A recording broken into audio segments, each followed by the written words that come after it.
Look like we live. Let me go over here. Okay. Why it's not showing up? Yeah, it says we live. Let me mute this out. All right, I'll be back in just a second. I'm gonna play a song by Obafemi. We'll be right back. Let me see where I'm at.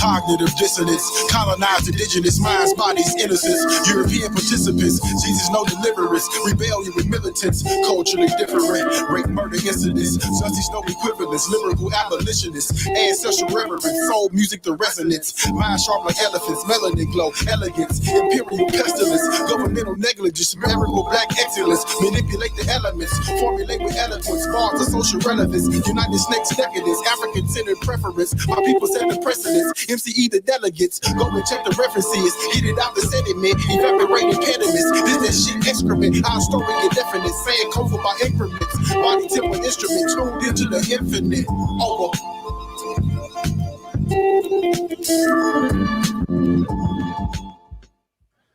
All right, that was our good brother Obafemi.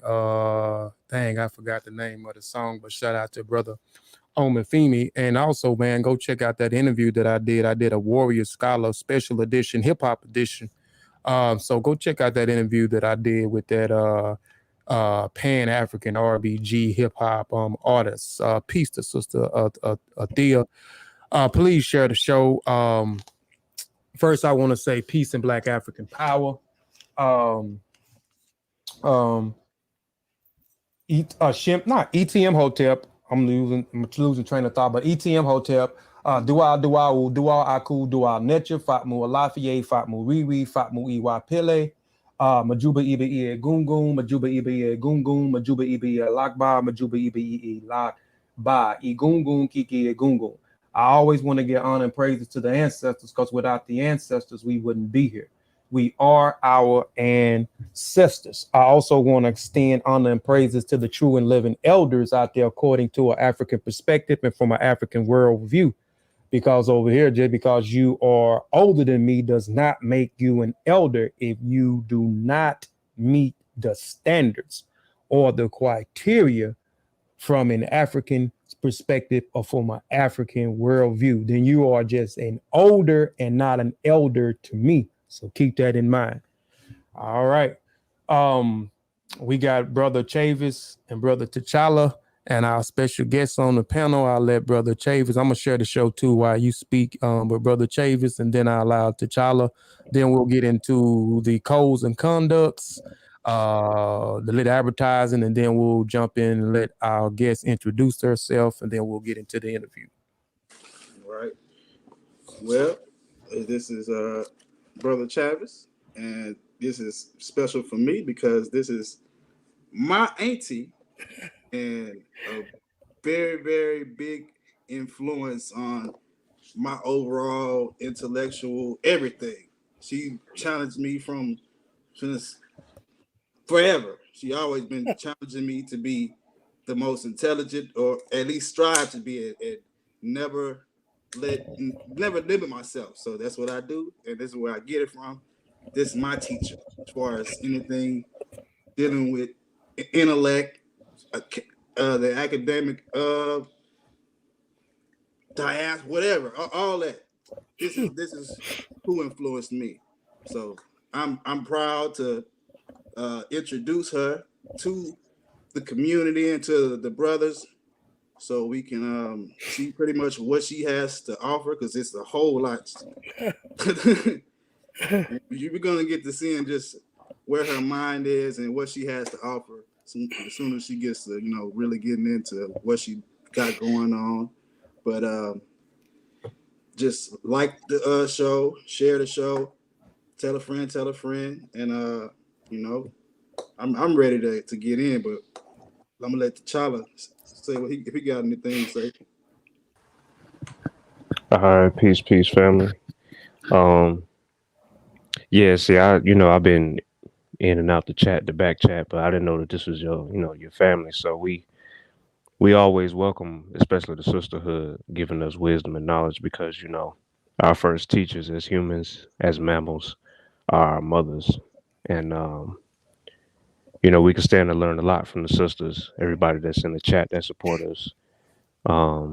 And I personally have people who tune in who, like I said, they don't always really comment or never really comment, but they're big influences on me as well.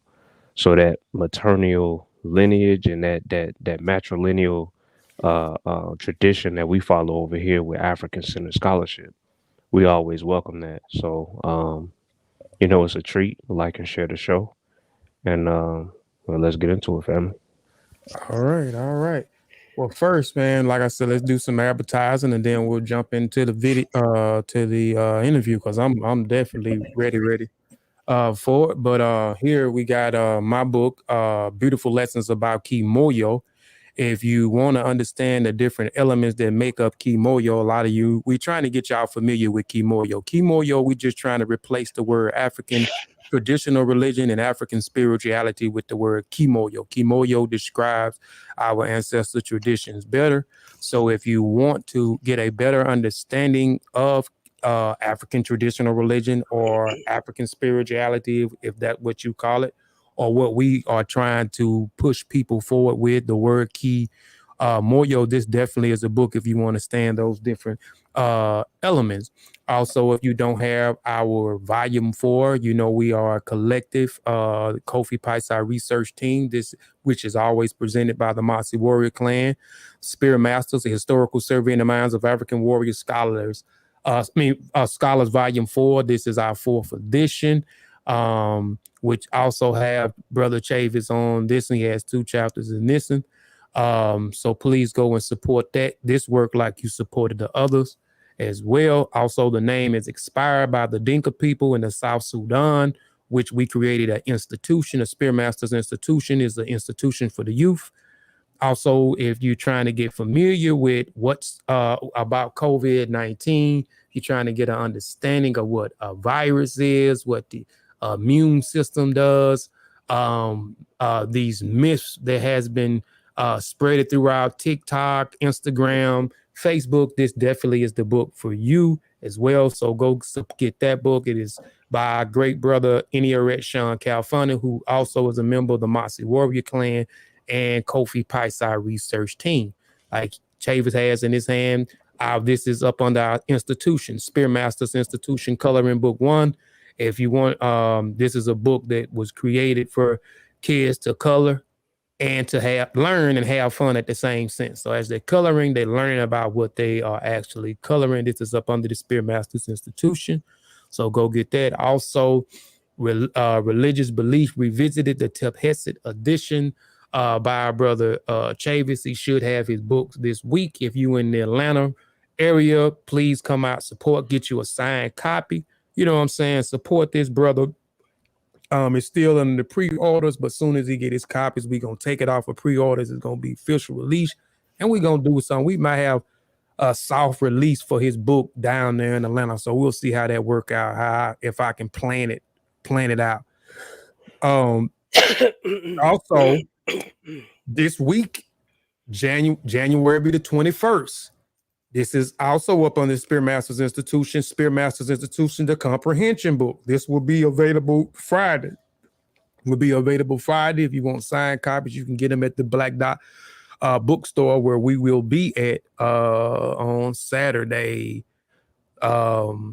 Also, again, appreciate y'all for supporting the new Independent African Academy. This is the new Independent African Academy. This is a safe space for people to come where you don't have to worry about people insulting you, saying disrespectful things. You know what I'm saying? People getting out of character, getting out of pocket.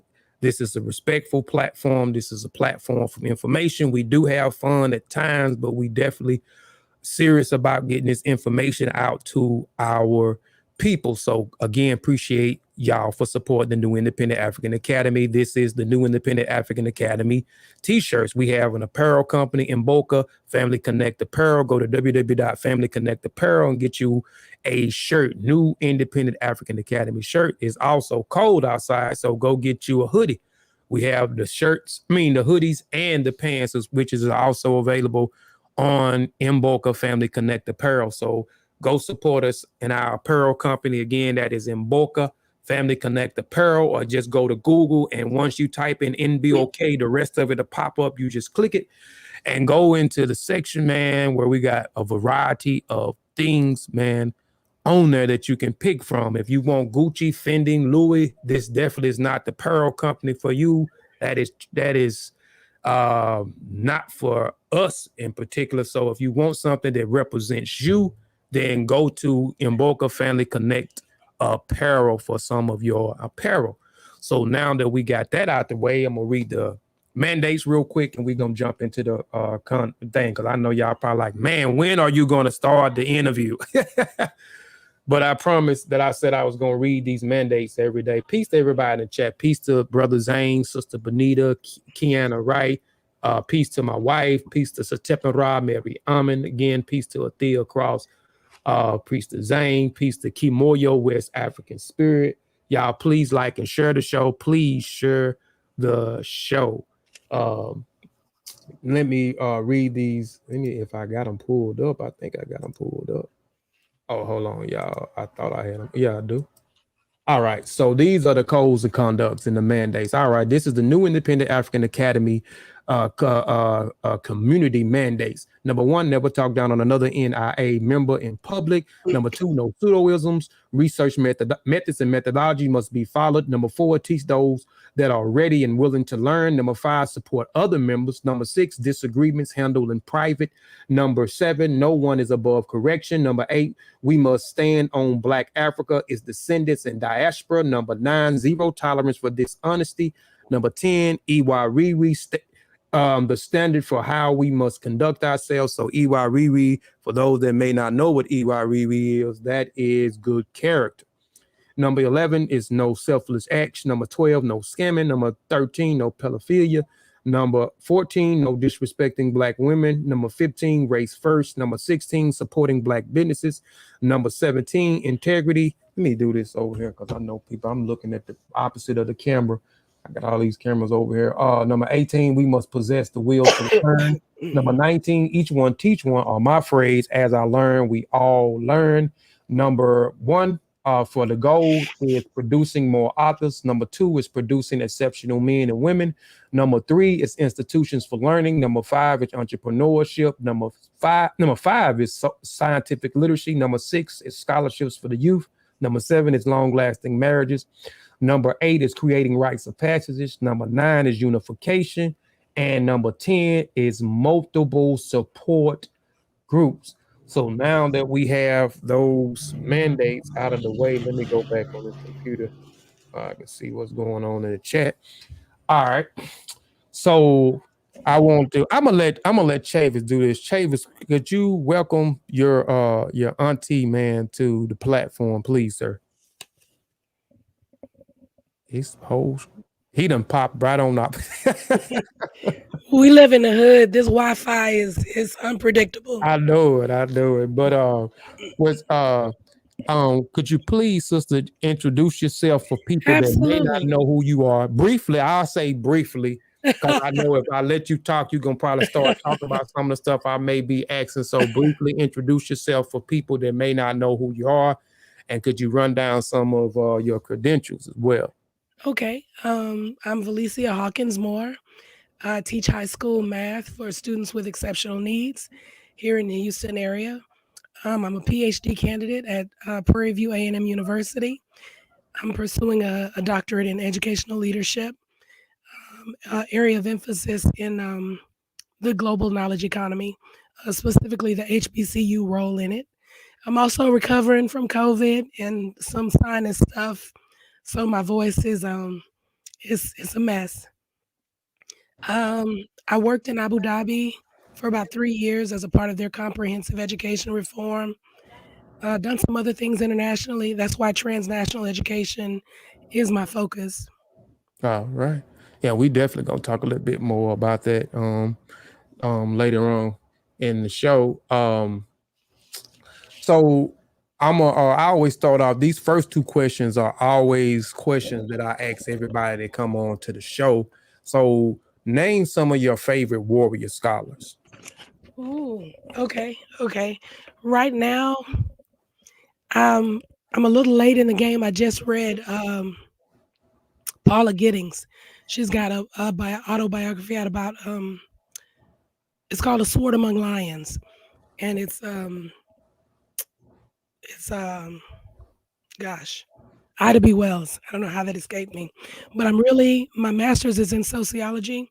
So a lot of the things that I read have a sociological background. I'm still into Du Bois and the souls of Black folk. I'm always kind of referring to that. I think those two, Paula Giddings is high on my list right now. My casual reading, Zora Neale Hurston. That's where I am right now. Okay. All right. Name the last book you read or the book that you are currently reading. Okay, so I haven't done any reading for pleasure. 2 days ago, I just got the word that a book that I have a chapter coming out in is okay to talk about. It's called African American Leadership and Mentoring Through Purpose, Preparation, and Preceptors. So my chapter just got moved to chapter 1 in that book. So I've been working on that for, about 6 months now. So my chapter is Ubuntu. It talks about Ubuntu paradigm and Sankofa scale, Africana Womanism, and African American male theory. That's the premise of my chapter. Oh, okay. All right. I see where this Chavis, he's psychology crazy now. He Yes. yeah, so I see where you get it from. So Chavis, do you have what I emailed you? Because Yeah. Okay. So like I said, what we're gonna do is it's gonna be something different. Chavis, I'm gonna ask a few questions. Chavis is gonna ask a few important questions. Peace, Teddy Ushma Atrasa Neparu. Oh, also, Sister Benita, while you in here, Sister Benita, I'm gonna need your address. And I'll probably inbox you to get your address. But everybody that contributed to the comprehension book will get y'all don't have to pay for a copy. Y'all got to pay for the shipping, but you don't have to pay for the book. So I got your copy. I got your husband copy. So everybody that contribute get a copy. So you don't have to purchase it. So I'll probably email you tonight to get your address, and hopefully before I get ready to go to Atlanta, I've been have all those who contributed books in the mail. I wanted to get that out there before I forget about it while I see her on here. But go ahead, Brother Chavis. Y'all please like and share the show, man. Please like and share the show. I'm telling you, this is going to be an interesting show. I'm telling you. Okay, one of my first questions was, do you identify as Pan-African, pro-Black, Afrocentric, or all of the above? I really hate boxes. I don't like to deal with labels a lot, but I understand they're necessary to get the work done. So to me, Afrocentricity is kind of a way of thinking and operating. Pan-Africanism is a movement to me. So I would be definitely both of those. Yeah. And then Du Bois, so of course, sociology, Pan-African, yeah. So what triggered you to, you basically answered that by saying, Du Bois has it, but I was going to ask what triggered that. Well, I think for me, though, it started a long time before that. I was like 9 years old, and this is pre-internet and Wi-Fi and all that. So I don't even think we had cable. On Saturdays, my mom would take us to the library, and every Saturday we pick out new books. And so I was like 9. I picked this book called Moja Means One, and it was a Kiswahili counting book. And I took it home, and the pictures and the text, and I was really kind of trying to teach myself. So the next week we went back and I rechecked out the book. And the librarian, she was real familiar with us because, our family would come every weekend. And she was like, yeah, you already read this. Are you sure you want it again? I'm like, yeah, no, this is it. And that book really just changed my life. And so one of the things that I do when I work with my students is kind of help them figure out what their book is. What's your story? What makes you tick? What motivates you? What drives you? Oftentimes we can look back far back in our childhood and kind of see that one light switch that went on and kind of set us down a path. Hopefully it's good and sometimes it's not. But if not, we can kind of try to create those moments. So for me, it was this book. That's dope. That's really, really interesting. And you ain't never said nothing about that. I know, I keep it to myself. But the next question was, what are the academic requirements to be called a master teacher? In the conventional sense, it's really just a designation. It identifies your educational level. So if you have a master's degree, technically you'd be called that. They have a designation called highly qualified. And so I'm what they would call a highly qualified master teacher because I'm certified in more than one area. And so my primary certification area is special education, but I'm also certified in EZ through 4 generalist, so I could teach early childhood through 4th grade, any subject. And so when you have more than one designation, more than one area, you're considered highly qualified. So that's how you get a highly qualified master teacher. That's what we're talking with right now. Okay. All right, I just wanted to make sure, I be hearing people use that a lot, and I'm wrong one all the time. Yeah, they do use that a lot in the community, and a lot of them is not qualified. I'm telling you, on a lot of stuff they speak on. I'm telling you. But go ahead. Oh, go ahead. I'm sorry. I mean to cut you. Go ahead. No, I went. I don't want to jump ahead too far ahead, but there was something that kind of transpired in my life later on where I really started to wear that label. But I'll let you. That's probably one of your future questions. So okay, all right. So you and this may come in this, and you've been to 5 different African countries such as Kenya, Tanzania, Ethiopia, Egypt, and Ghana. Can you kind of tell us about your experience in each country and what led you to these different countries? Yeah, that was exactly what I was going to get into. So I'm glad I didn't. Ghana was my first country. I was with an NGO called Operation Crossroads Africa.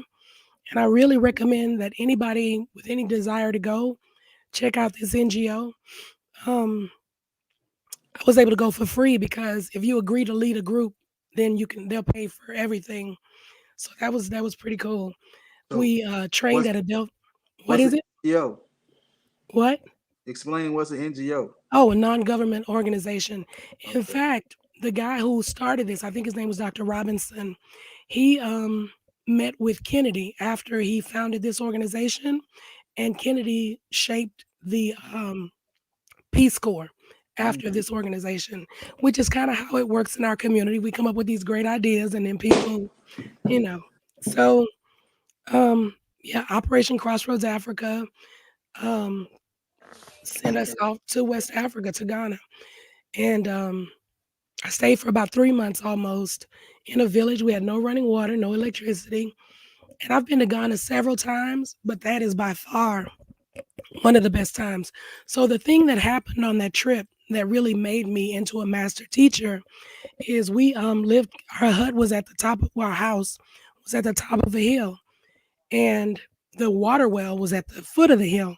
So we had to figure out every day how to get the water from the well to our house. And we would take turns. And, the first day I figured these little bitty girls are putting these big buckets on their heads, so I can do it too.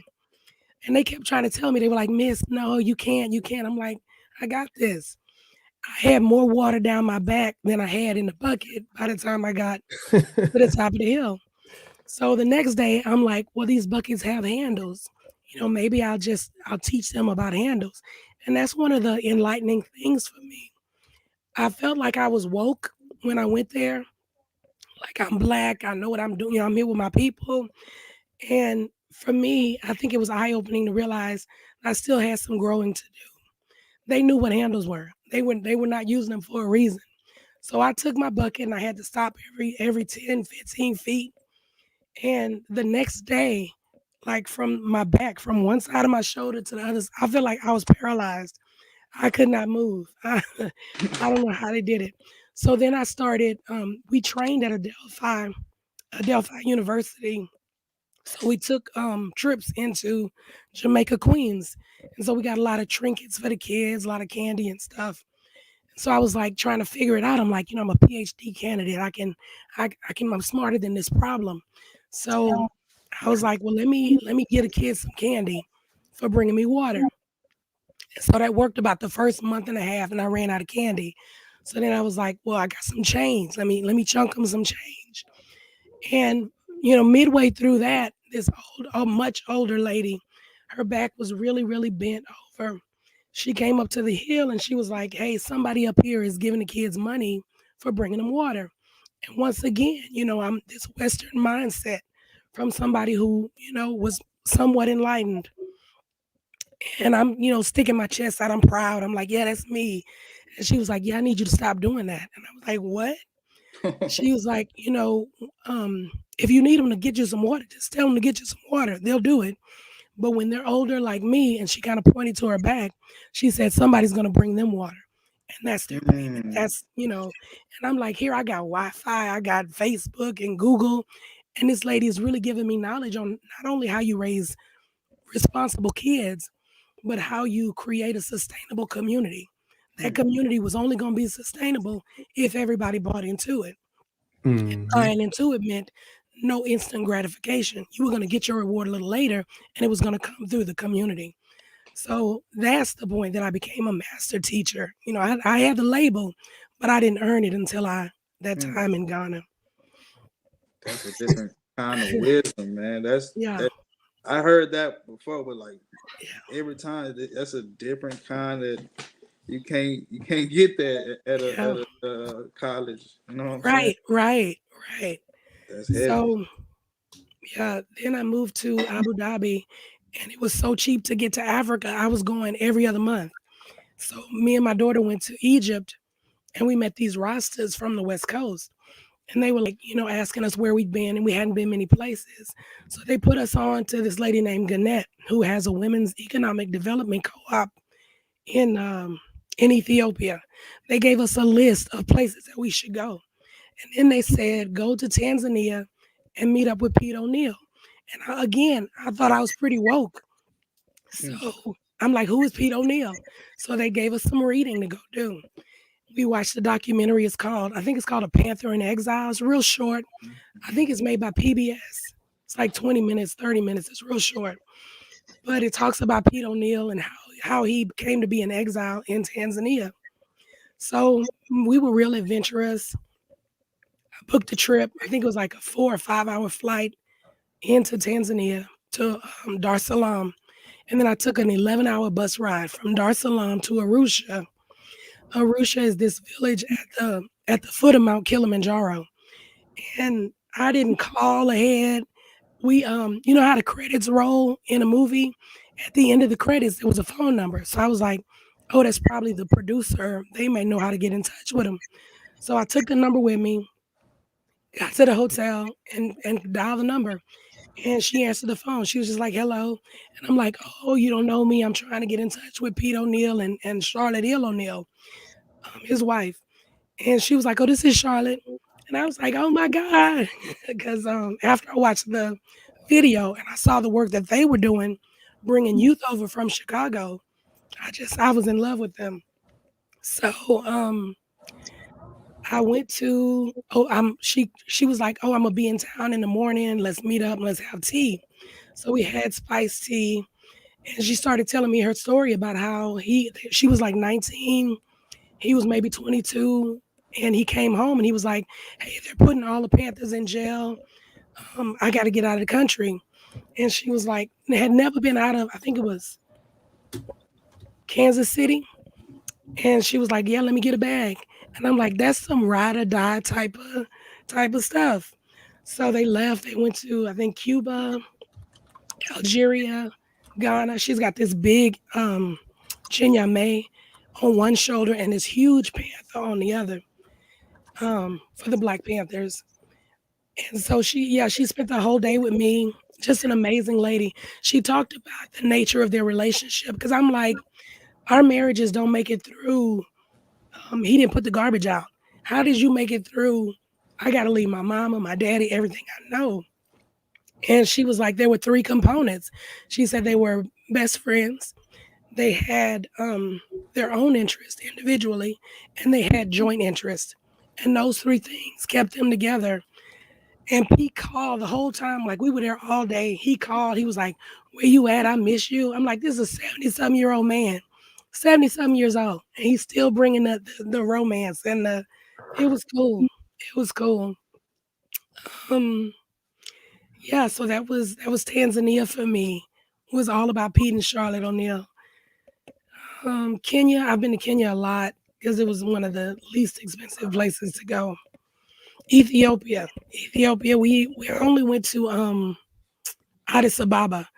I plan to go back. I'm gonna go to Axum and Lalibela. Egypt, I only went to Cairo and Giza.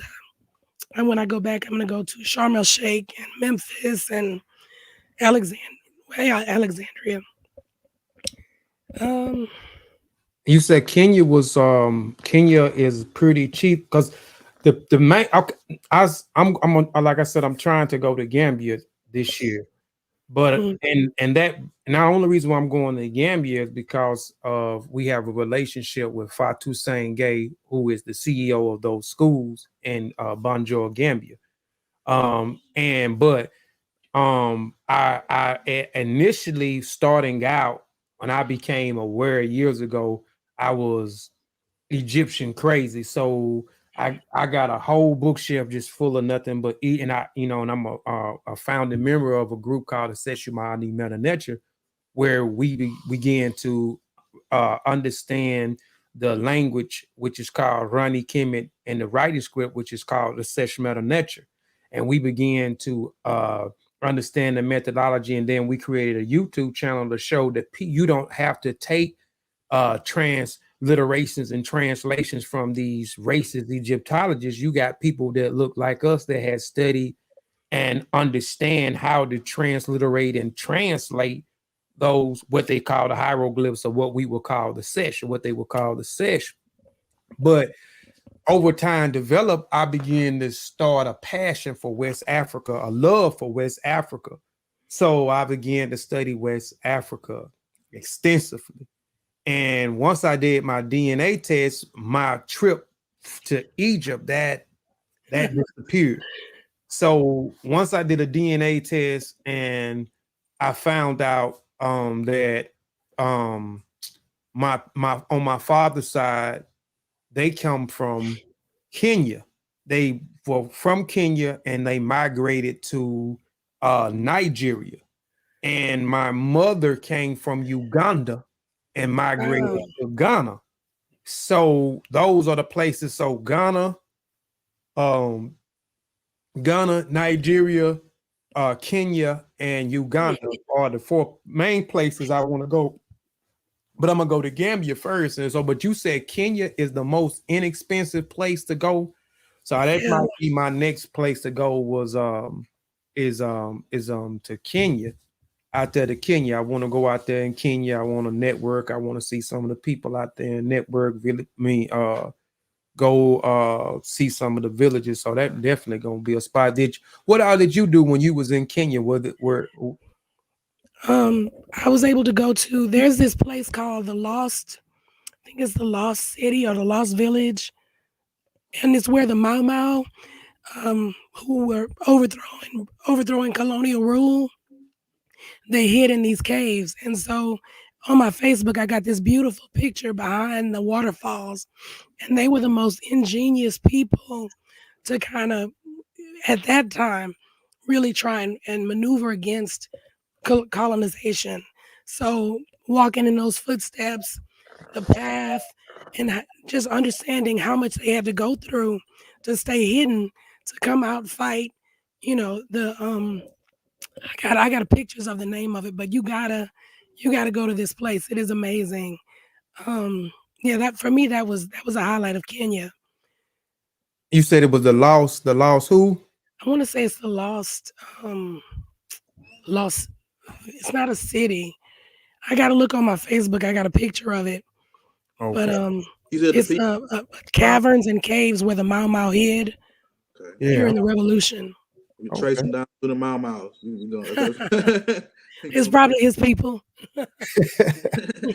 Yeah, I'm definitely gonna have to look that up and look into that. That's definitely gonna be a place that I'm definitely you got me where I wanted to go. I'm trying to figure out some of the the places that people been where I actually can go and learn about the people and learn about some of the things that they actually did, as far as their contributions and things like that. So I'm definitely going to check that out. And I like I said, when I go to Gambia, I'm gonna go to the Kuta, I think it's the Kuta Kinte Islands or something. Like my last name is not my last name, but my middle name is Kinte. And for a long time, as a young boy, even a young man, when people would ask me my name, I wouldn't give them my full name. What's your full name? So I always would leave out my middle name, and I hated my middle name. And the reason why, I know here in Mississippi, like when you go to Black economics or anything that's dealing culturally with us, they always play, throughout school, they play the roots. And, we will always look at Kuta Kinte in the movie. And I guess that just always played in my head. So I didn't even know. I still didn't even know why I say why I hate my name. It was just for me seeing certain things, I guess, from that. And then even they do it now at night, but I know when I was a young boy, it didn't have to be at night. It was all throughout TV. They would show all these bad images about Africa. You know what I'm saying? A commercial will come on, they would show these certain things. So it always, I guess, would spark to me the Kuta Kinte movie. So when I became aware, I finally asked my mother about the name Kinte. Where did you get Kinte from? And she told me I got it from the movie Kuta Kinte, and she explained why she gave me that middle name. I was like, wow, that's dope. I'm finally embracing that. And I had told her that I used to be ashamed of my my middle name, but I said I'm very proud of my middle name now. And they told me when I come out there to Gambia, they're gonna take me to the Kuta Kinte Island over there. So I'm excited about going over there. So I just got to find me some places when I go to Gambia, Gambia as well, because I know now you told me about Kenya being cheap. So Kenya probably go be the next one, and then Ghana is expensive. Ghana is expensive. I got The tickets are. Yeah, yes, it's definitely expensive. So I got a book. Just what is? Let me see if I got it over here. I actually interviewed this sister. She got a traveling agency, and she's been to Ghana multiple times. I think she's from Nigeria. I can't think of the sister name. Let me see if I can find a book real quick. I got so much stuff down here. Let me see. I might done move. I done moved the book, but she kind of give you an insight on what to do in Gambia. Hold on, this might be it. No, that's not it. Golly, I don't know what I did with that book. It might be somewhere in here.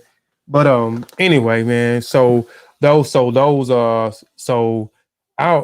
like I said, I'm jealous. So you've been to Tanzania, Kenya, Ghana, Ethiopia, Egypt. and Egypt. Yeah, man. I know those were some wonderful experiences. I said I gotta ask you about your experience, going there and things that you actually did there. So And so and I had another question, but I'll let Chavis come back and ask a question because we kind of already went into your profession. But you can elaborate on it a little bit because we got a few more people that wasn't in here a while ago. I see some new faces in the chat. So for people that probably just tuning in, watching, what is your profession? So I teach high school math for kids with autism and other low incidence disabilities. I started college at an international branch campus. I lived in Europe for about 3 years. So I started college in a small town in Germany at the University of Maryland, their international campus. I finished Central Texas. I did an associate's degree at Central Texas College. Undergrad at Tarleton State University. My undergrad is in poli-sci with a minor in psychology. And then I did my master's at PV in sociology, emphasis on ethnicity and education. And then I started a PhD at Texas A&M. I was awarded a fellowship, full fellowship. And so I thought, it doesn't get any better than that. But it's something about being in community. So I had to stop the program, took a break, and now I'm at PV finishing up an ed leadership doctorate. And the experiences are so different because I remember my first day at Texas A&M, I felt like I had to explain why I was there. I had to justify my presence. Whereas my first day at Prairie View, I remember my professor saying, you guys, this cohort is here because you're the best that we have to offer to the world. And I mean, that stuck with me. And I feel like I'm living up to that now. Whereas had I finished the program at A&M, I probably could have finished it. I don't think I would have been my best self, my greatest self. So I'm teaching high school right now. Ultimately, I think I work in, I used to work at University of Houston. I was a writing lab instructor. I taught in Abu Dhabi again for about 3 years. And that was an amazing experience because that was my first time being in a place that totally revamped their education system. They decided that what they were doing wasn't working. And so they started over from scratch rather than trying to create a bill to fix that and putting some legislation together to tweak this. They just scrapped the whole thing and started from scratch. So for me, that was powerful. And I think those of us who are interested in Afrocentric education kind of need those experiences to know how to navigate a space and a system like that. So, are the curriculums in Abu Dhabi totally different than the curriculums that they have here in the United States? Absolutely. I think the issue with them, though, they're 20% of their own population. So they pull from a lot of different cultures. What I respect about them is that they keep their culture first. Even though they've got people from America, South Africa, Ireland working there, the curriculum is going to be the people in the books look like them. Mm-hmm. The stories that they're telling are about them. Mm-hmm. So I really, really respect that. Yes, that's very important. That's very key. That's reason why I don't like our educational system, because we're getting somebody else's story. We looking at other images that does not reflect us, and that can cause low self-esteem issues, you know what I'm saying, and cause people to not relate, not want to learn, you know what I'm saying, dropping out of school. So I have a issue with that as well. And that was one of the reasons why, after so many years of me being out of college, I ended up going back to college and taking online courses at Alabama, and I almost got finished, but I ended up getting married and some wife wanted to come off work for a while, had been on this job for umpteen years, and she got to where she was it just made her sick. It's made her sick. Yeah. So come off, I'll do what I gotta do right now till you get, you find you something that you're interested in and you love. So I took so I sacrificed for my family at that time, but I'm finna get ready to go back and and finish. But I definitely don't, because I said, but maybe it's something I could do to try to improve it, because I want to be a professor. I want to be called Professor Kofi one day, and that's going to happen one day, man. Yeah. Yeah, it's gonna happen one day. I just hate I took that hiatus. It's been about almost 2 years now since I've been. That's not bad. That's not a lot of time. You can But make that up. yeah, I'm getting back in there though. I'm definitely getting back in there. Before we go on to the next question though, you mentioned how did you end up in? You said Germany. You went to college in Germany. So how did you end up over there in Germany? I see you as well. You are well traveled. You are well traveled. Yeah, I was married super young. I was married at 19. He was in the military, so we got stationed there. 2 of my daughters were born in Europe. Okay. Yeah, but what you said was key about not being able to relate to our kids and education. That's one of the biggest issues with them not being able to buy in. That being able to relate is like that's a book in and of itself. Yes, sir. Yes, ma'am. So Chavis, man, I'm let you get you a couple of more questions. Y'all please like and share the show, man. Peace to everybody in the chat. Peace to Sister CK. I see CK now join us, brother Fitz. Shout out to brother Fitz. Peace to Infinite Minds. I seen you spoke a while ago to us, so peace to brother Infinite Minds. Sister Juju is in here. I guess she's still in here. You fired though, Sister Juju. You is fired till you call and you call and you tell us what's going on while we ain't seen our sister. I've been seeing you on other places. Sometimes I be tuning, but you fired right now. Contact with Juju. Well, I vouch for Juju. I stay in contact with Juju. Okay, that's cool because I ain't heard from him in a minute. Yeah, Juju, you good? Got you and Nuno. I got y'all. Yeah, yeah. Y'all good, Benita. Oh, y'all solid. My question, something that she had brought to my attention. There's some, called Blackology that people keep on mentioning and other platforms and whatnot. But something that you have introduced to me that before I even knew about Amos Wilson and all that was something called Africana Studies. Can you elaborate on what that is? And is it like a class? Is it a course? What is? At this point, Prairie View is actually trying to work on, I think they just got approved for their first degree in it. I think Howard already offers a degree. So it's more than a course. It's a course of study, but it's more than just a class. What I love about Africana Studies is it's as close to diasporic studies as we can get.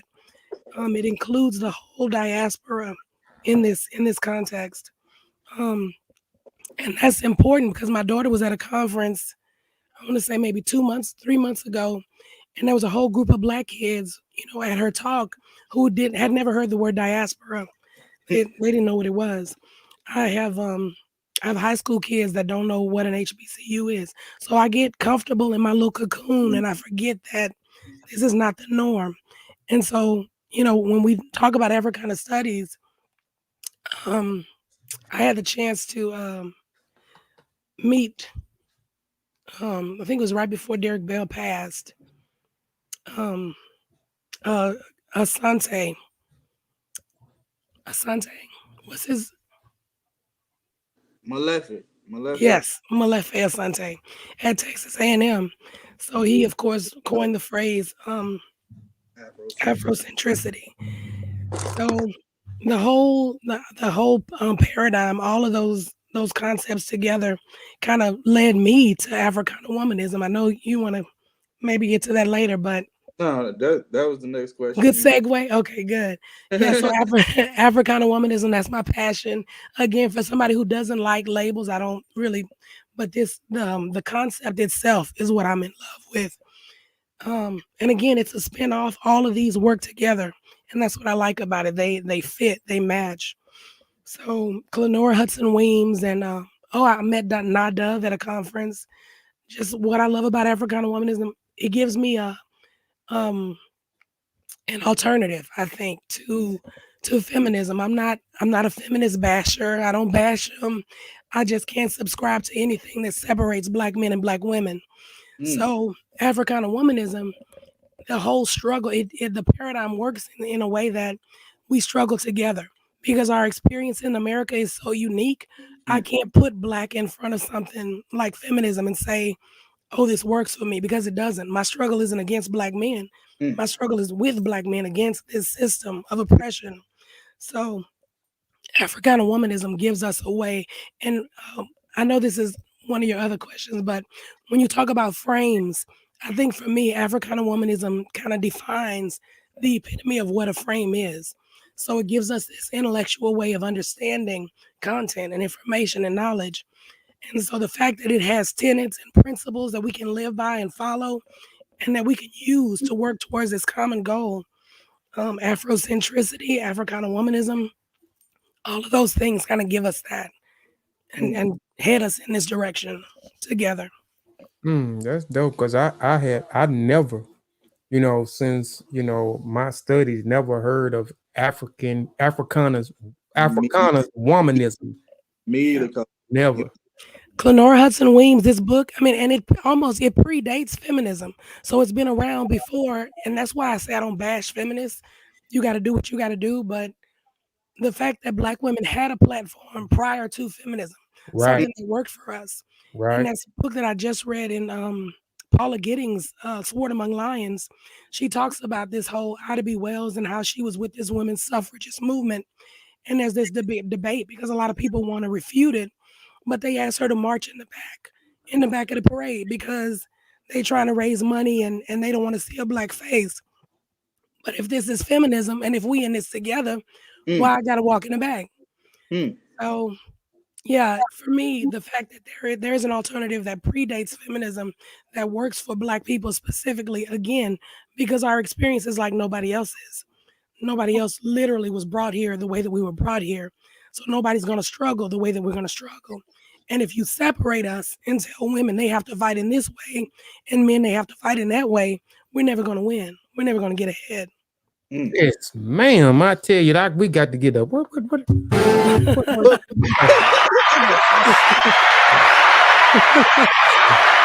I'm telling you, man. Man. What's the book that she?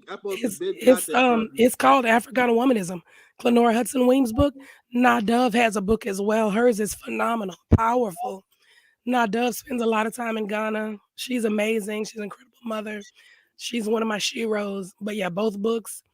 There's other, stories out there. So what's happening now, though, within the feminist camp, I think a lot of people are identifying with Afrocentricity. So I think her name is, she was the first Black president of the American Sociological Association. I forgot her name just that fast. Anyway, she did Black Sexual Politics. Who's the author of Black Sexual Politics? I can't think of her name. You said, what's it called?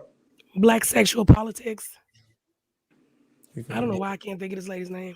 Yeah, but that's a great concept, a great idea, because we are, most Black men, not Black men, but Black women, again, to take on this ideal or this ideology. Go ahead, Chavis.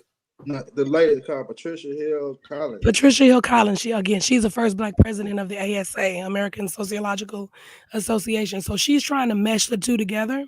She kind of has this concept that, Africana Womanism isn't so different from feminism. She's saying that one is like mauve and one is like purple.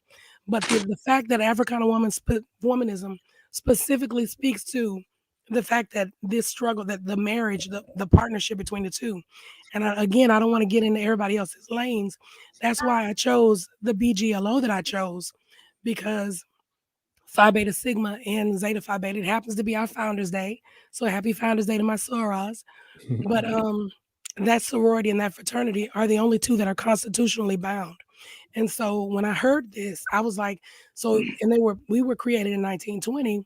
So there was an organization of Black men who were progressing, because in the 1920s, you had the Harlem Renaissance, you had some Black prosperity coming up in the Black middle class, and you had a group of Black men who said, yeah, we're progressing and we're doing good, but it's not complete unless my sisters are coming along too. So I selected this sorority because that's the kind of mindset of people that I need to be around. That's the kind of mindset of people that I want to work with and struggle with.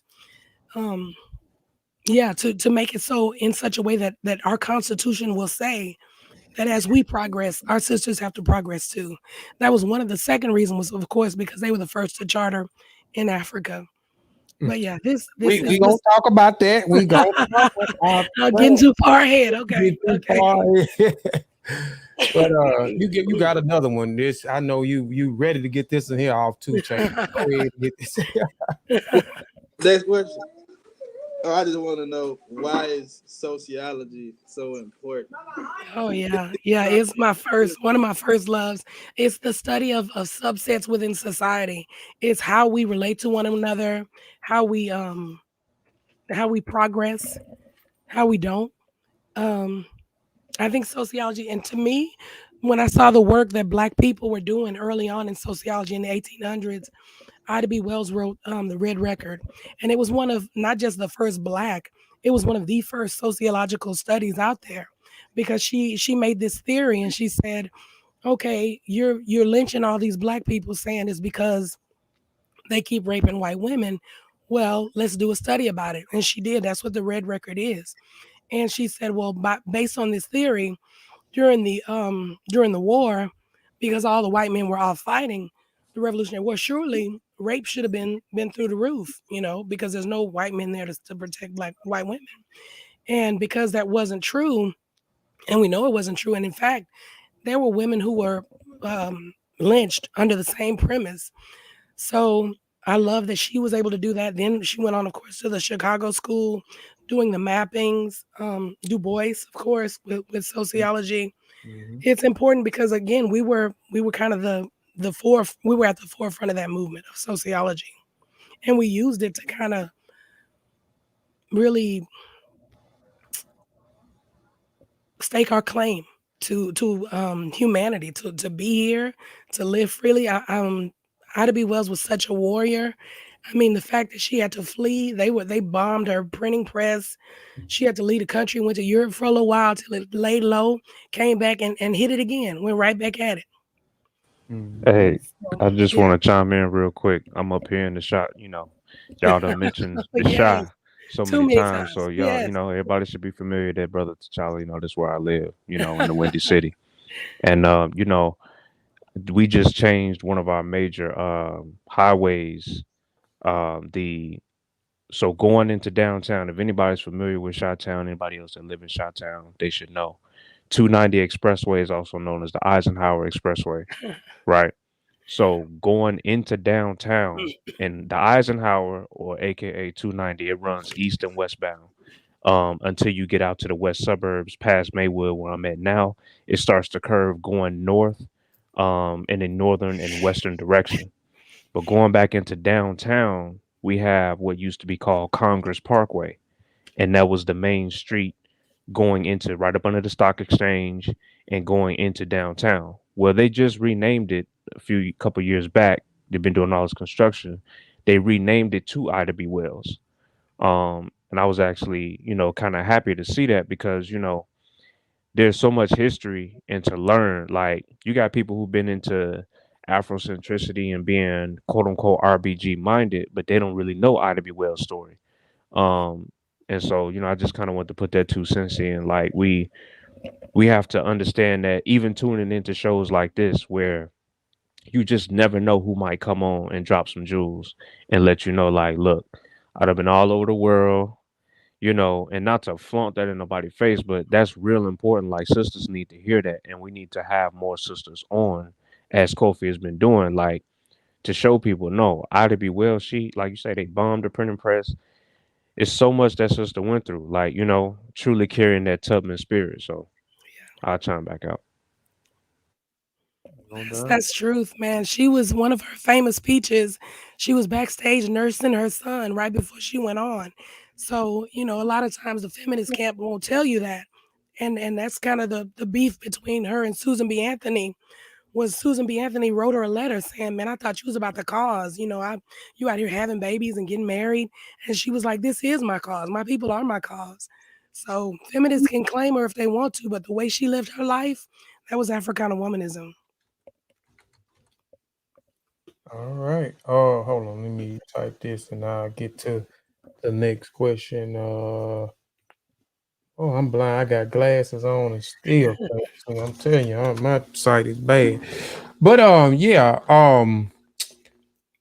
you have published a few articles, and one of your first articles I read was dismantling white supremacy, the role of Ubuntu.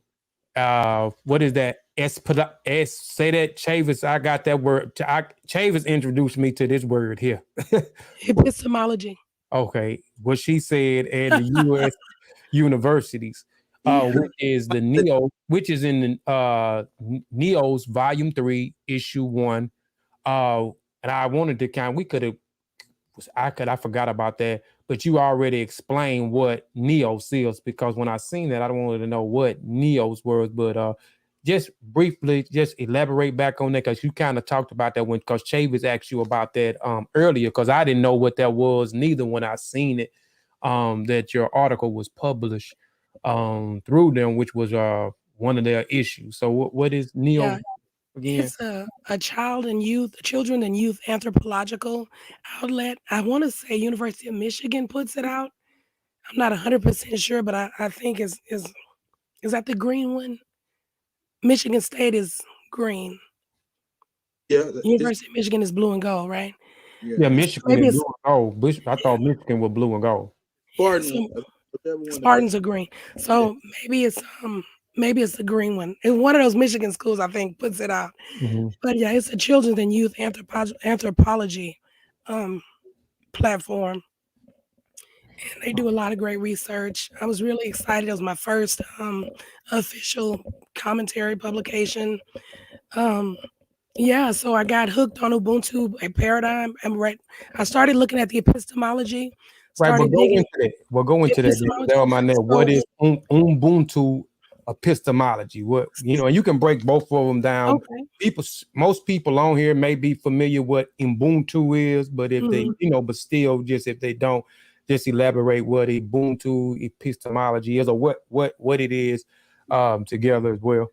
Okay, so Ubuntu is a concept from Southern Africa, and it means I am because we are. It's loosely translated to I am because we are. Mm-hmm. What's happening right now in sociology, there's a big conversation, philosophy and sociology, about so Rene Descartes, he's a 17th century philosopher. He coined the phrase cogito ergo sum. I think it's Latin. It means I think, therefore I am. And that's kind of the foundation of Western philosophy. I think, therefore I am. Well, Afrocentric philosophy is founded on Ubuntu. It says I am because we are. Right. I exist because my community exists. That's right. And so to me, it's just so logical because, I could hold up this and say, oh, this is a cup. But if as a community, we decided that this is a pencil, well, then this is a pencil.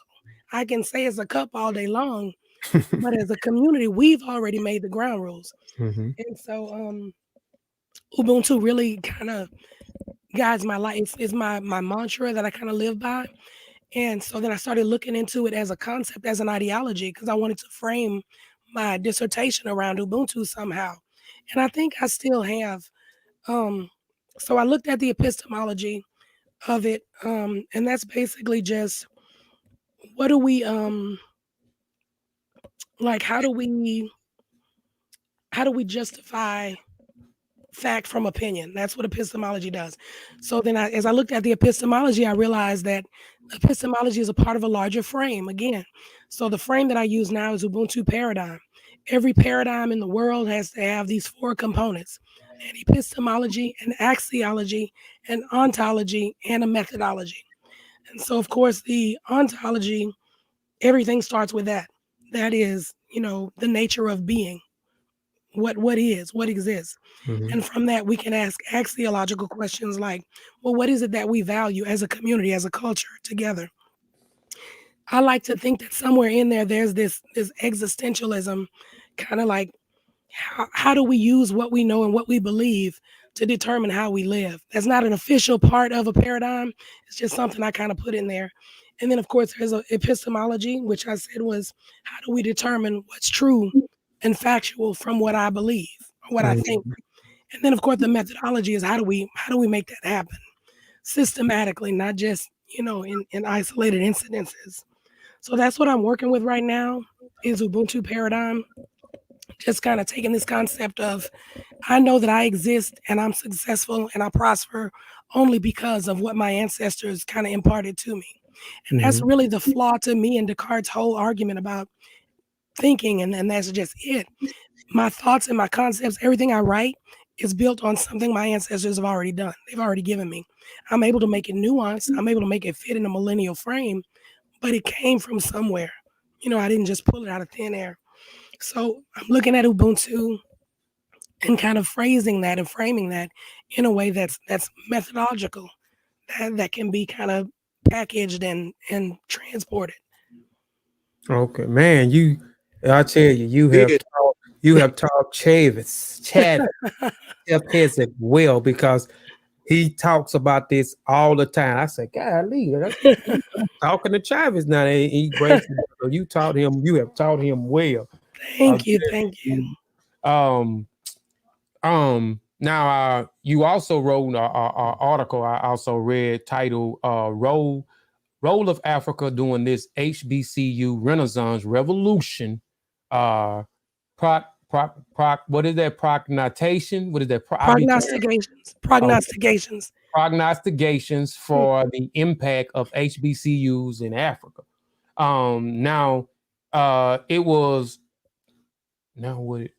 Okay, so I want to know what is the benefits now. But first, I want to say this article in particular, like I was saying, both of them, but this article in particular, this published article in particular, sprung me. After I read it, I immediately started putting slides together. I like that. That's what it's supposed to do. Yep. I like that.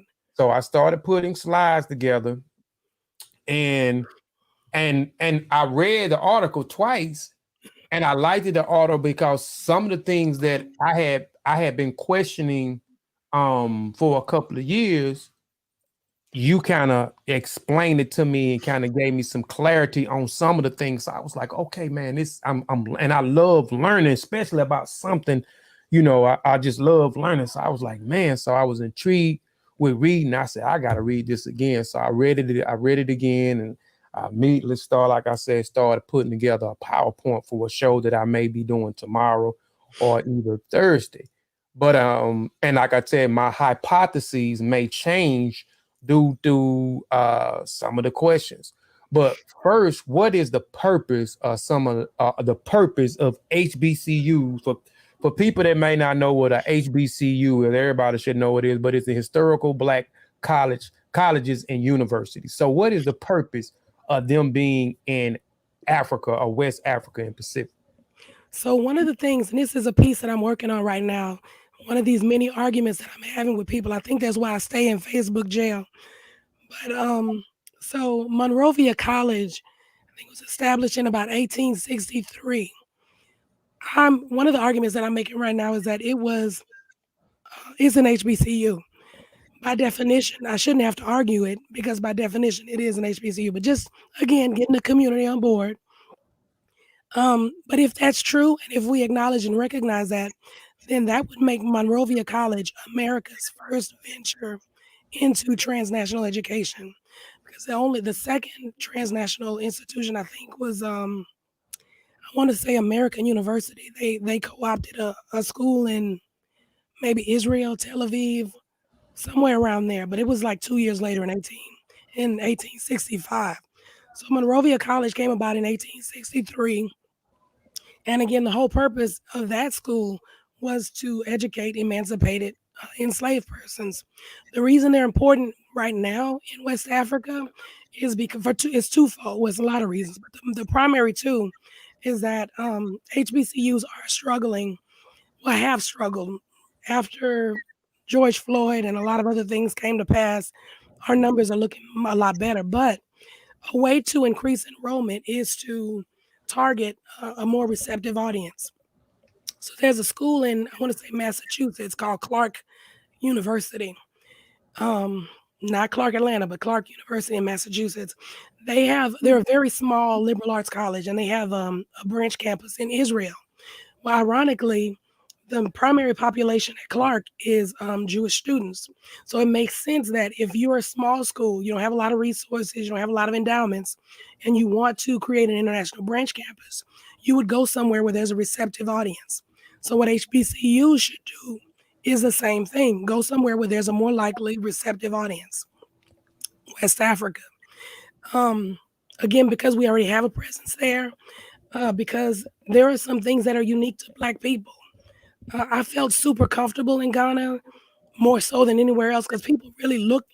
My first trip there, I saw a lady that looked just like my mama.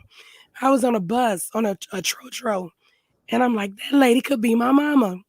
But so when you feel comfortable and you feel good and you're, not tense and upset, you tend to do well in whatever it is you endeavor to do. So that's one of the reasons that benefit HBCUs. Likewise, for Africans, the fact that the HBCU model is built on communalism, that, like I explained before, my experience at Texas A&M versus my experience at Prairie View was basically how I felt. It wasn't the money, because A&M gave me all the money, but I couldn't be my best self there. Same thing with Africans. There's universities already in Ghana. NYU has a campus in Ghana. Webster University has a campus in Ghana. But I think an HBCU would do differently because our model is built on communalism, and that's an African, specifically a West African concept. They believe in the village.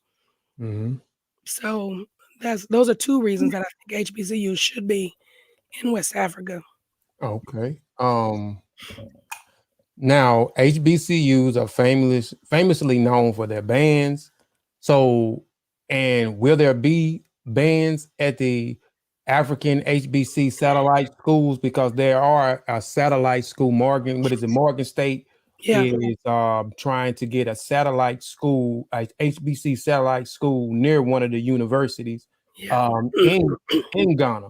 So when we mention these HBCUs, the first thing that pop up in our minds are the fancy bands and BGLO, which we'll talk about in a minute. So will there be, that'll be kind of interesting to me to see that. So are they planning on doing those type of programs as well? They better.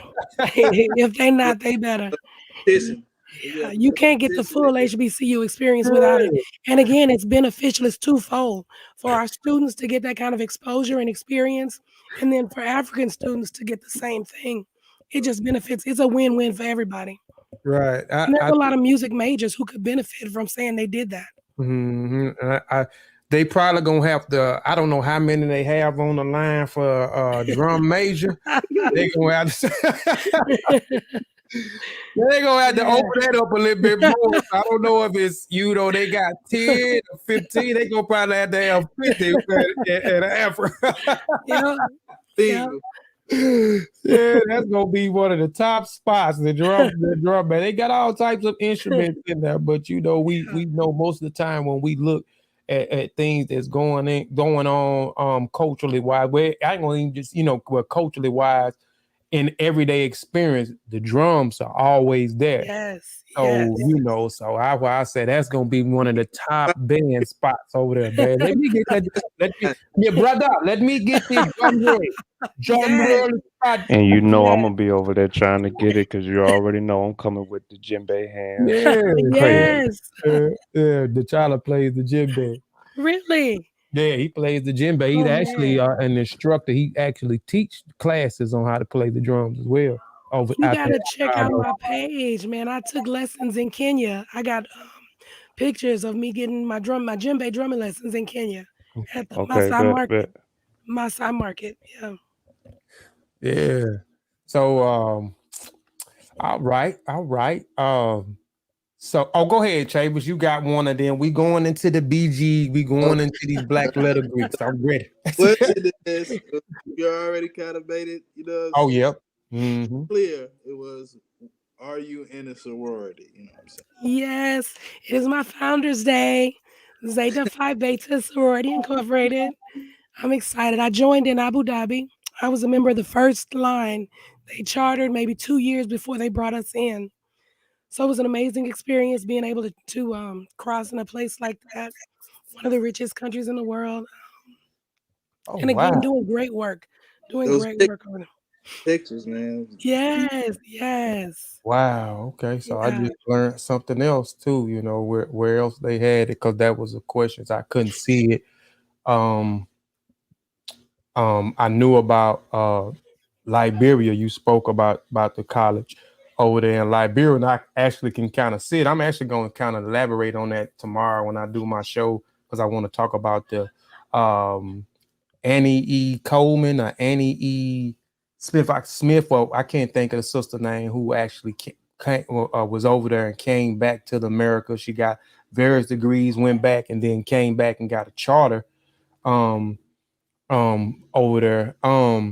But the black Greek letter organizations, you know, like I said, yeah, they are also, when you speak of HBCUs, the band and these Greek letter organizations are, you know, are famous. You know what I'm yeah, saying? Are famous. Like I said, you know, when I was earlier young man, you know, and when I told you what fraternity, you already kind of knew yeah, what yeah. space How you were living, how Right. you were I living was, your life. you know, I Yeah, was trying to be a Q dog. So if you know about the Q dogs, and then, you know, back then that they was the only fraternity that had my interest at that time. I almost joined, but at the last minute, man, I didn't do it, man. It was gonna take me away from my extracurricular activities at the time, and I didn't want to stop those extracurricular yeah, activities. So I didn't join, but I always liked that fraternity when I was in school. When I went to USM, and I almost became a Q dog. But you know, with these, and like I said, I have a problem, you know, and I'm a Mason as well. And like I told you, a lot of my younger brothers are in the fraternities, and then I'm also a member of the Order of Eastern Star. So I'm gonna tell you, majority of the sisters in the order are uh, not Eastern Stars, but East Stars, but they are also part of the sororities, and we worked hand in hand with them, because our lodge and our chapter, Hattiesburg Lodge number 165 and Double Feast chapter number 98, we worked it collectively together in the community. So we did a lot of stuff, and our lodge and chapter was known for always in the community working and giving back and helping and aiding, you know, and in things and what we supposed to be. So we always was hand in hand with different fraternities and different sororities that they was working. So in that aspect, I always respected the organization for that. You know what I'm saying? I think that is actually one of the mandates, where I know is actually one of their mandates, you know what I'm saying, within those fraternities and within those sororities. But the only thing, like I said, that I don't respect, and me and one of my big sisters, Sister Delia, she's a Delta, and we'll go at it about this Greek. You talking about you a Greek? Y'all always describing yourself as Greek, but me reading your article, you know, it made me question more why from me reading your article, it actually opened my eyes that they know about Black Greek letter organizations in Africa. And even with, and you know, we talk about 1957 with the first sorority there, and even up to present, you have certain fraternities, or all the fraternities are involved in West Africa and specifically, you know, and trying to help and aid there. And you know, you got the HBCUs for Moore State is coming to Ghana, and hopefully you'll probably see some more HBCUs working, because I know they was talking about there was other people in cahoots and think this was a great idea.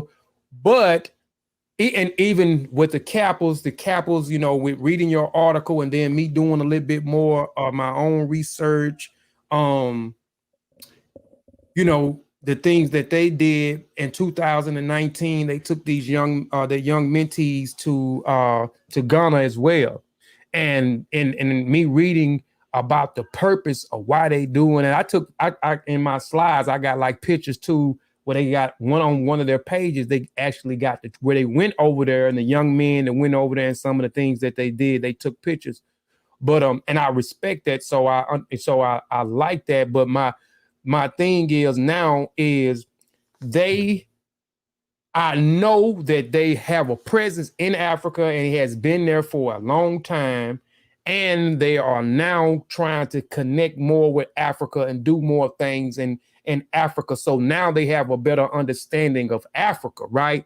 So my thing is, why I'm asking you, because this may change my hypotheses, because my hypotheses goes back to the origins of the HBCUs and how we are, how we were, those teachings was brung out, and how people were taught after the official slavery was actually over with, and how a bunch of us was illiterate in the late 19th century.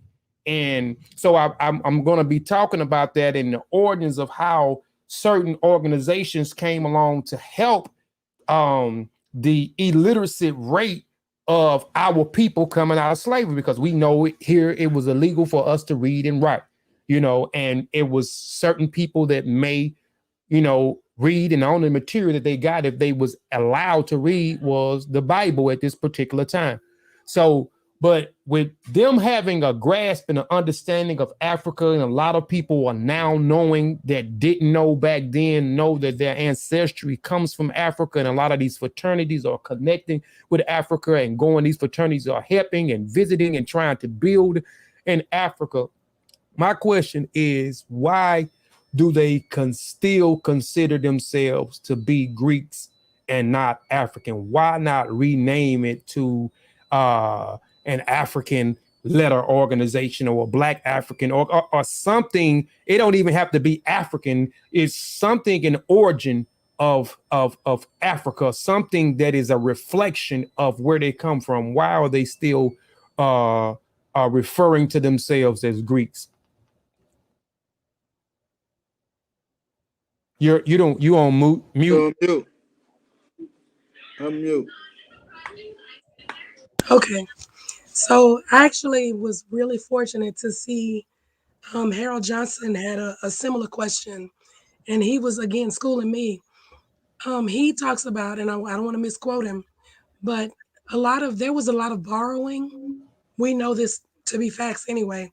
Between the Greeks and the Romans, people borrowed from Egypt, from Kemet, I mean. So when we talk about the origins of a lot of our language, our letters, our writings, just because they say it's Greek, I mean, if it came from Kemet, is it still Greek? Is it, you know what I mean? Is it?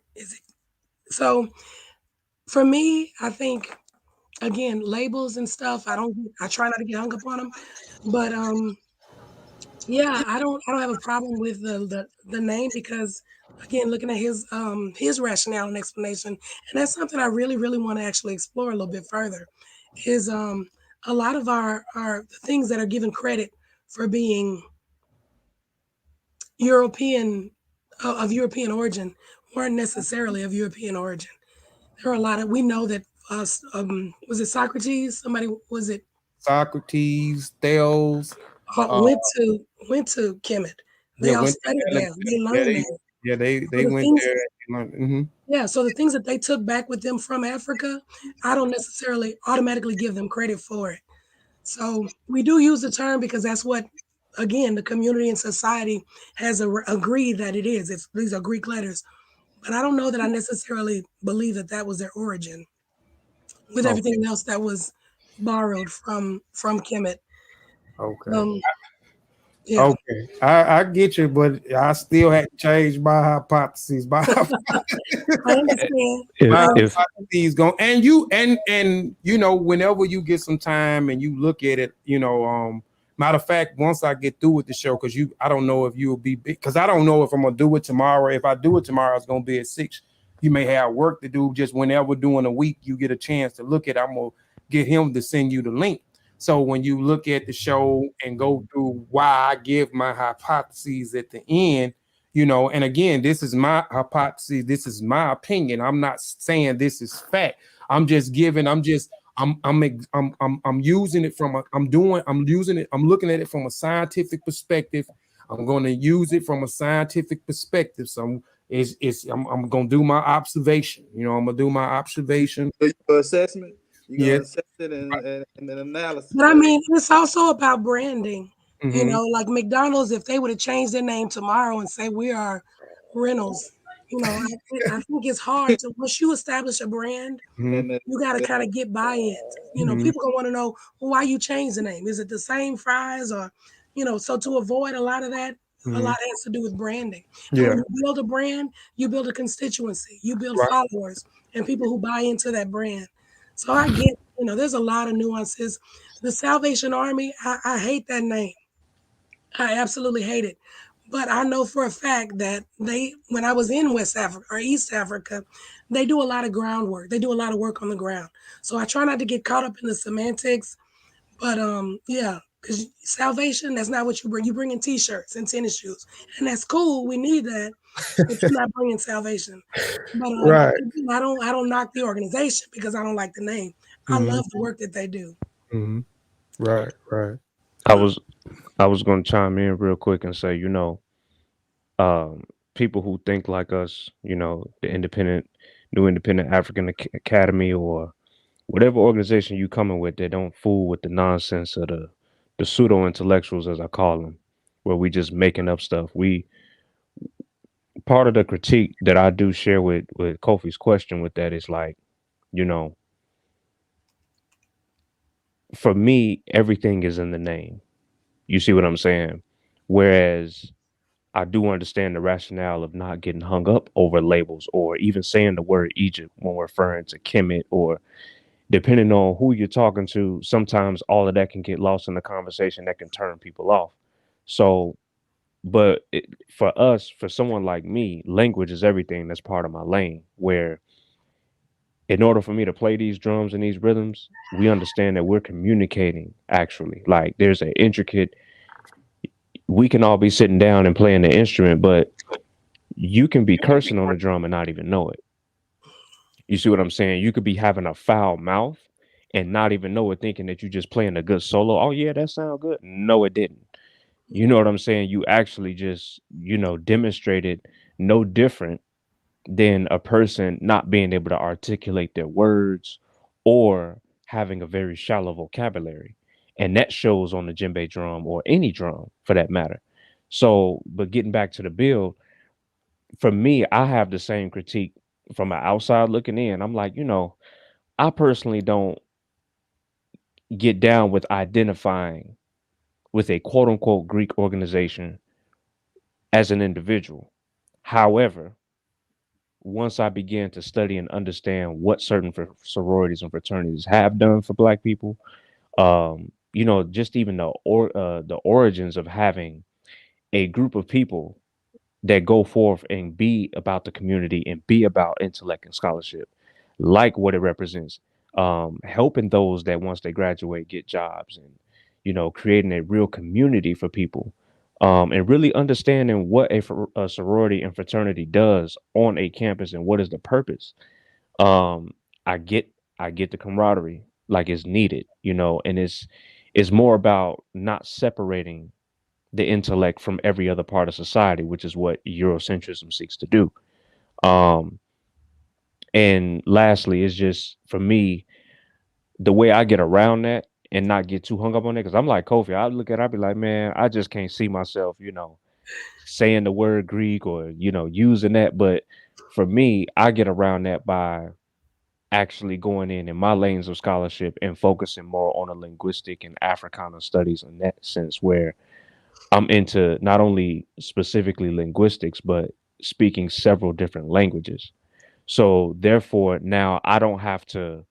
I can swallow that pill a little bit easier, right? Because that water that come behind it for me is my actual linguistic studies, where I'll go in and I will be the type that will focus more on, okay, so what part of the actual letters are actually, how much of the African languages did they actually take to make that, particular letter for that organization versus turning me off all the way. Because I did the same thing. I asked the same question Kofi asked, and I got turned off years ago from any sorority or any fraternity. And now I'm just really learning exactly the importance of said organizations. Um, so I sit on the fence. I say all that to say, I have to look at Kofi's experiments and see what he come up with. And then, I might have to go on over and get some of that schooling down there in H Town because I don't know a lot. You see what I'm saying? I know what I know, but I just don't know. So Gonna come beat us up. So that, you know what I'm saying? I ain't gonna even hop in that one. I'm gonna let Sar do that. Yeah. Hey, he already got some. You know what I'm saying? I think he already laid something down. I'm gonna watch Kofi's. Yeah. I'm excited about it. I think the conversation is important. I'm super excited that he's even formulating this kind of a discussion. I think it's important. Yeah. We got 2 more questions. I know, cause we've been on here. And normally that's what I try to do is do. I started out the shows trying to do an hour. I know that's not gonna work, so I always do a no longer than an hour and a half. We had an hour and a half, but I'm enjoying it, and we're not gonna keep you too much longer. We got 2 more questions that I had another question, but it was kind of pertaining to that, but we kind of talked about it a little bit, but I'm not gonna go into too much more with my next question. So Chavis got two more questions, and man, we gonna let you go. All right. So one was, what advice do you have for up and coming Black scholars? So one is always Ubuntu, and that's, draw from and rely on and pour back into the village. The second one is, I think, trust the process, because I've always been a goal-oriented person, and I'm all about getting to the finish line. And I think in the past, I missed out a lot because I didn't value the process. So now I'm reveling, I'm living in that process, and I'm benefiting from it, and people around me are benefiting from it. So then the next question was, Hold on, Jay, before you do that, I just want to reiterate like what you said with that. I think that everything you said is important, but that Ubuntu, man, is very, very, very important. And I'm telling you, a lot of these people and I'm saying this so-called community because we try to separate ourselves away from what they call the conscious community. That's why we come up with the new Black Independent Academy, African Academy, is to separate ourselves from that, show you how to conduct yourselves, what I'm saying, how to, like you said, pour yourself back in the community to help people. And so I think what you said, that is one of the most key thing, because a lot of these people that say they are for the people that's a part of this so-called conscious community and call themselves masters, teachers, and scholars, they are about themselves. You know what I'm saying? So when they say that they're African, or they descend from Africa, or they are Pan-Africanists, or they identify with Afrocentricity, or they represent a certain country and ethnic group over there, when their actions don't resemble that, I can't respect it. I can say so it's all about in the practice. So a lot of these people are about themselves. They're not about the community. They're not pouring back in the community. They about getting the community to pour into them. So I think that is an essential key of what you said with Ubuntu and pouring back into the community. Most definitely. I just wanted to, speak on that. Maybe somebody can hear it and be like, hey, I got it wrong. This is what I need to be doing. I need to stop being selfish. And that's one of our codes of conduct, is no selfish acts over here. So I most definitely. Go ahead, David. I'm sorry. the last one was, do you plan on writing your own book? I honestly hadn't thought about it. I really hadn't. I've been so focused on getting done with school. This PhD has been a process. I am taught beyond that. So He been going to school for since I was a kid. I have. I have. I literally have. It's been a journey, but I love it. So lifelong learning. Even when I finish, I intend to still be a learner. If you could though, like what would it be about though? Definitely right now, this concept of Ubuntu, but as a connective bridge between the diaspora and Africa, because I see when I like with my daughter, when I go out and I hear people say, "Oh, Africans don't like African Americans," I'm like, "Where they getting that? I've never heard that." And I've been all over Africa. Nobody ever said, "Get out of here." What you doing here? Oh, Yeah. So for the year of return, when I went for the year of return, it was the most beautiful thing because we're walking around the Kwame Nkrumah Memorial, and these dudes are just like, "Hey, welcome home." I mean, they knew we were African Americans, but they were saying, "Welcome home." When they changed, there's a sign above the door in West Africa on the Cape Coast at the slave castle. It used to say the door of no return. They took the no off, and it now says the door of return. And I mean, this is the most welcoming place I've ever been to in my life. Like, it felt like home. So for me, that's the concept that I really want to explore because I know where it comes from. I know what division does. I just want to know how come so many people are still in the 21st century buying into it. They never told me that. So why am I listening to a third party say they don't like me? And you know what I mean? Or don't want me or Yes, that's a myth. That's a myth, and we showed that that was a myth. We got like our apparel company is called Mboka, so that's all they say. We have a relationship with a lot of people in Gambia, a lot of people in there, and we actually had a partnership also, not with the books, but with the apparel company. Unfortunate, they wasn't able to get it because the initial goal was to start here and then they have it over there, so it'd be here in the States and it'd be in Gambia, which we just started talking back about that ideal of getting it down there and how we figuring out how to get it, because some of the things that we have at hand that we utilize, they don't have over there. So we just trying to figure it all out on how they'll be able to do it and be able to sell it and be prosperous at that. But we done had them on tons of times, and even with our books, they have did with the first volume, they did a whole thing where our book actually generated money for the school and then generated money for people that read the book. So we had first, second, we was first, second, and third place, but we ended up upping the money. So it was fourth and fifth place where people, we had 10 people and they would judge and they would break down the book. So they filmed the whole thing. We got it all over our thing where they would see. So it's a myth. These people love us. And we done had them on numerous of shows, and all you hear is them saying Mboka, Mboka, Mboka.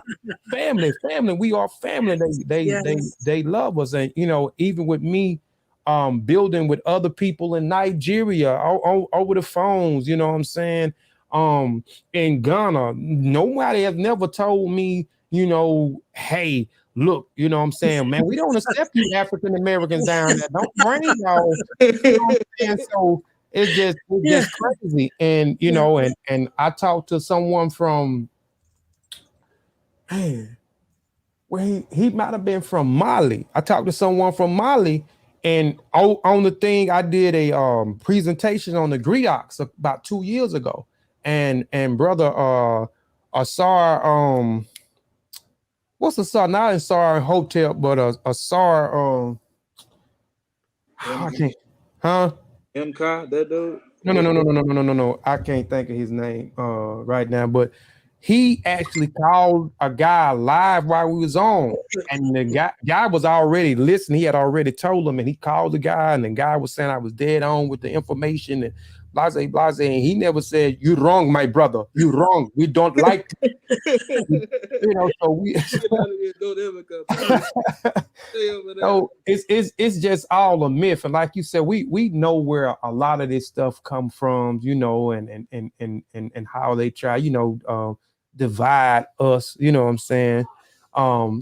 But anyway, again, I want to appreciate you for coming on. A lot of people in the chat said they enjoy the conversation. They enjoy you, sis. They enjoy listening to you. Excellent discussion. So, thanks. Thank you. You go, girl. Shout out to Queen Cheetah. I see her here as well. So they love you in here. We love you. I knew it was gonna be a good. When I read them 2 articles, I was ready to do the interview. I was ready to do the interview right then, man. Thank you. I definitely appreciate it. I know Chavis has been smiling all day. He appreciated it. I know T'Challa appreciated the people in the chat appreciate it. And again, like I said, we value people time over here because you didn't have to do it. You could have said when Chavis suggested it and he, mentioned it to you, he's you could have said no, but you said you would do it. And I appreciate you even doing it after coming. You've been sick, you was down with COVID and you getting over it and you still stay committed. And you could have said, well, nah, I ain't gonna, I was sick. I'm still, I ain't gonna do it. I want to rest. But again, we greatly appreciate you coming through. And I know I definitely learned a lot, and I enjoyed the conversation. And hopefully, we can have you back on here sometimes, whether it's an interview or you want to, discuss something with us or you want to present something with us. So Chavis is our brother. So, you family too. And Kofi Pice, our research team, and Masi Warrior Clan, we're not a YouTube group. We actually are a family. We say this a lot, and we try to, what I'm saying, we say it a lot because it's actually true. We got, you got a lot of people on the time that they speak is when, okay, man, we finna get ready to go live. We finna get ready to do a show. So, they only speak is when they're getting ready to do a show or organize a show. But we actually talk every day. We see about each other every day. I've been going through some my grandmother passed Monday. We had the waits Saturday, and then we had the funeral today. That's why I pushed the time back from 4 to 5. And they called and checked up on me. They could have just waited till Sunday. We got ready to meet. All right, we're gonna do a show. I'll go ahead and tell Kofi, but they called and comfort me. And that's what we do. When one is there, we always try to aid, and but we are family over here. So Chavis is our brother, Chavis is our family. So you're our family. So you welcome to our platform. And anytime if you need us to do anything, just reach out to me. Ask Chavis, reach out to me, and we gonna get it done. I'm telling you, we get her done. So we I want to end by this is when I finish my writings, the first book I plan to read. I don't know if you can see it. Yeah, we can see it. Okay, there you go. Yes. That's just so y'all know. Yes, I'm on that. Yes, man. You're going to definitely enjoy it. You're going to definitely. I already know what you're going to do first. You're going to skip everybody else's. You're going to go to the Chavis guy, and then you're going to come back. It's cool. It's all good. Because I probably would do the same thing. One of my family members wrote something, and they contribute to some work. I'm definitely going to, shoot, man. I like these brothers here, but hey, I got to go to family first. I'm gonna get this out the way, then I'll come back. I'm going straight to his chapter or her chapter. Hard though, Kofi. The whole thing is, you can't really do that because once you open that, you like, wait a minute. Yep. So yeah. So you might no titles might be like, well, nah, I'm just gonna read it all the way through, man. And I know you definitely gonna enjoy his book, because when I read his chapter that's in that book that you holding up, one of his chapters, like I was impressed by the chapter. I was like, man, you need to extend this chapter into a book. And he was like, man, yeah, that's a dope idea, man. And he went right at it and got it done, man. I asked him when he was I really didn't have to hound him too much, man. Yeah, he gonna get it done. Yeah, he kind of got it done, you know what I'm saying? And he got it knocked out, and we kind of figured out a date, but you know, I wish we would have executed a little bit better. And what I mean by that is we should have just had it already, because they going into the holidays in December, the mail was just totally crazy. Yes. So we weren't able to get the book, but they had already explained to me, because I go to the post office like every other day, and I deal with the United States Postal Service, but I also deal with FedEx as well. And FedEx was telling me the same thing the Postal Service was, and they wasn't lying. So we wasn't able to get the books out on the 30th, which was the release date.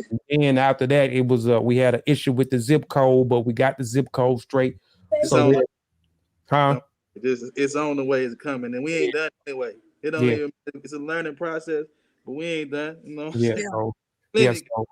So it's coming. So I know you're gonna enjoy it. I know everybody else that get the book, they definitely gonna enjoy it, because I already read the book. I published the book, you know. So I already read the book. It's a great piece of work, man. And but anyway, we can keep talking. But anyway, I'm gonna let you go, man. Again, sister, we appreciate y'all. I appreciate everybody that's in the chat that stayed in, that popped in, that stayed the whole duration of the time. So peace to those people in the chat. Peace to those that may be looking at this in the archives later on, as well, or those who couldn't stay the entire time, come back and listen to it. We appreciate you. Peace to you. I said ETM Hotep in the beginning of the program, which means bring forth peace. So now I'm going to say Shemim Hotep, which means depart in peace. So peace and Black African power. I'll just tune in. Y'all just keep, if I post, I might post it in a little bit. If y'all see a post about a show, I'm going to be doing it tomorrow. So if you don't see a post until about Wednesday, it'll be Thursday, but just keep your eyes open. I'm probably going to end up doing a show on the last 2 questions I did. It's called HBCUs / BGLOs, that's Black Greek letter organizations in Africa, and why they still are calling themselves Greeks. So I got a whole outline, and I might post the outline. Y'all can see what I'll be talking about on my outline, and then we'll go to the conclusion. So y'all stay tuned to that. So I'll probably be doing that tomorrow at 6 p.m. Central Standard Time. Again, appreciate y'all. And we are out of here. I'm gonna leave y'all. Let me see what I want to leave y'all with. I'll leave y'all back with Obafemi. Obafemi be busting. So I'll leave y'all with Chavis, you had something? I see you were trying to raise your hand like you was in church. Oh, I thought man, you know, Daddy, get up out of here. Go ahead, Kofi. Yeah. All right.